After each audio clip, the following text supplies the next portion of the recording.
Saint-Brieuc peut se targuer d'abriter un des plus vieux clubs de France. Le Stade briochin a été fondé en 1904. Depuis 20 ans, son destin est lié à Guillaume Alanou, ancien joueur, entraîneur, président et manager général. Il espère hisser le club le plus haut possible. Aujourd'hui, dire qu'on souhaiterait atteindre la Ligue 2, c'est peut-être présomptueux, mais en même temps, il faut aussi se donner des ambitions et des objectifs à atteindre. Le premier objectif, déjà, puisqu'on vient d'atteindre la Nationale 2 simplement cette année, c'est notre première année en Nationale 2, l'objectif, ça va être de se donner les moyens de pouvoir prétendre à aller en Nationale 1. Les Griffons redécouvrent la Nationale 2, un championnat qu'ils n'avaient plus côtoyé depuis 12 ans.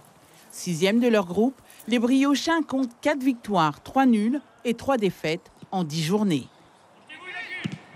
Au début, on est un peu dans la découverte. On apprend à connaître le niveau. Ensuite, plus les matchs avancent, plus on prend le rythme et l'intensité de ce niveau. Et puis, comme je vous dis, à la fin des matchs allés, on pourra se fixer un objectif plus précis parce qu'on aura joué toutes les équipes du groupe. Les forces, c'est surtout le collectif. On a un très bon groupe, on a tous quasiment le même âge. On a tous un peu vécu la même chose aussi. Donc c'est surtout l'état d'esprit qu'il y a au sein du groupe. Après, voilà, on joue bien au foot, on a une bonne équipe qui sait jouer.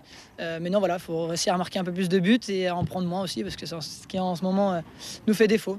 En octobre dernier, Saint-Brieuc a renforcé son effectif. Le Stade briochin a recruté un ancien milieu de terrain de Rennes et de Saint-Étienne. Mon objectif, c'est d'avoir le maximum de temps de jeu et chercher à taper dans l'œil des recruteurs pour partir la saison prochaine. Ahmad a une qualité aussi forte, qui est une qualité de passe, c'est-à-dire qu'il voit le jeu bien avant. Il a peu de déchets dans son jeu. Après, ses axes de progrès, ce serait sans doute au niveau de l'agressivité défensive, où, à mon avis, il peut encore passer des paliers. C'est la première fois que les Griffons affrontent une équipe d'outre-mer. Mais les Bretons semblent déjà sur orbite à l'idée de rencontrer le Gilles d'Art de Kourou.